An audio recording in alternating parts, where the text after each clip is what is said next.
रायगड जिल्ह्यातील नवीन अपडेट जाणून घेण्यासाठी आपले रायगड या यूट्यूब चॅनलला लाईक करा, शेअर करा आणि सबस्क्राईब करा।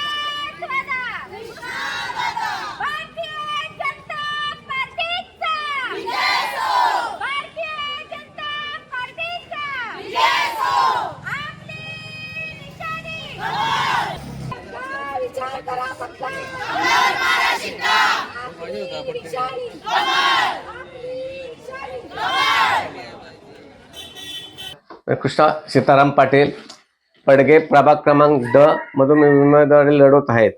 भारतीय जनता पार्टीतर्फे मी जी कामं केलेली आहेत ती कामं मी सरपंच असताना गावामध्ये जी कामं केलीत, पाणी टाकी घेतल्या, नल कनेक्शन दिले, रोड बनवले, गटर बनवले, हावरे बिल्डरकडून मी शाळा घेतल्या, शाळा बांधून घेतली, शिडकोकडून मी 100 करोडचे काम 100 करोड रुपये आणले निधी, त्याच्याकडून मी देना बँक ते पडका पाईपलाईन टाकली, आमदार निधीमधून मी ब्रिज बनवला, भामलवारी कंपनीमधून मी 1.5-2 लाखाची पाणी टाकी घेतली आणि याच्यामधून ग्रामपंचायतीमधून मी 4 बालवाड्या केल्या तयार, शिडकोकडून मी टॉयलेट घेतले आणि जी कामं करणार आहे आणि जर निवडून आलो तर जी राहिलेली बाकी कामं आहेत ती पूर्ण करीन। आणि प्रभाग क्रमांक मध्ये आम्ही जे 4 उमेदवार आहेत, काजल महेश पाटील आहे, दिनेश रवींद्र खानावकर आहे, दाबणे अरुणा किरण अरुणा दाबणे आणि कृष्णा श्रीराम पाटील, हे 4ही उमेदवारांना मी भरघोस मताने निवडून आणीन।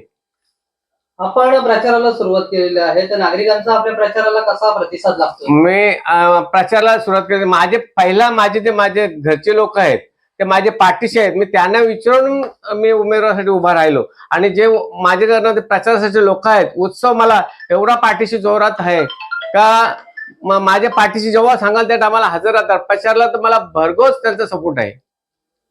शेकापचे काही माजी नगरसेवकांनी देखील आपल्या भाजप पक्षामध्ये प्रवेश केलेला आहे, तर त्यांचा आपल्याला फायदा होईल का? शका पक्षामधून धाबणे आमच्या ह्याच्यात प्रवेश केला का? ते शका पक्ष सोडून आमच्या ह्याच्यात का आले?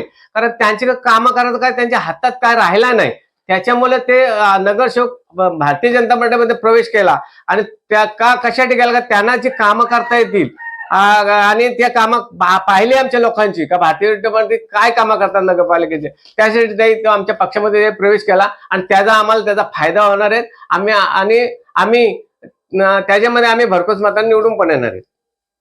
लोकांसमोर तुम्ही काय काम करणार आहात?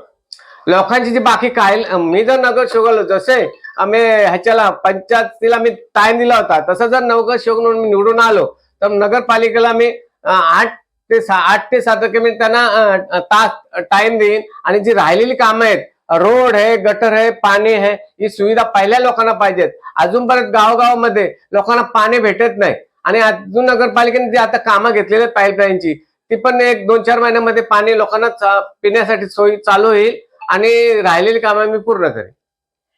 म्हणून जनतेला सर्व विनंती करतो की येणाऱ्या निवडणूक म्हणून मी जनतेला आवाहन करतो, जी राहिलेली कामं ती पूर्ण करीन आणि जनतेने आमच्याकडनं जो मागणी केलेली आहे कामांची, राहिलेली कामं ती पूर्ण करीन आणि जनतेने आम्हाला सपोर्ट करावा आणि आम्हाला निवडून द्यावा। धन्यवाद।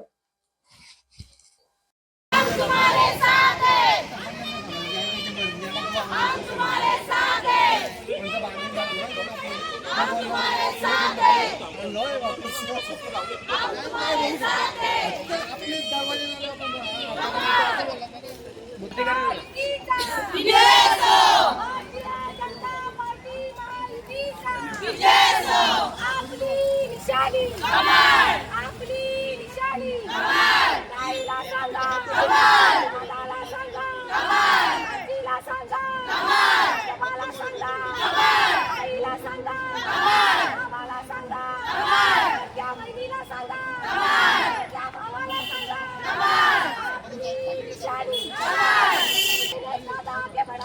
हैं।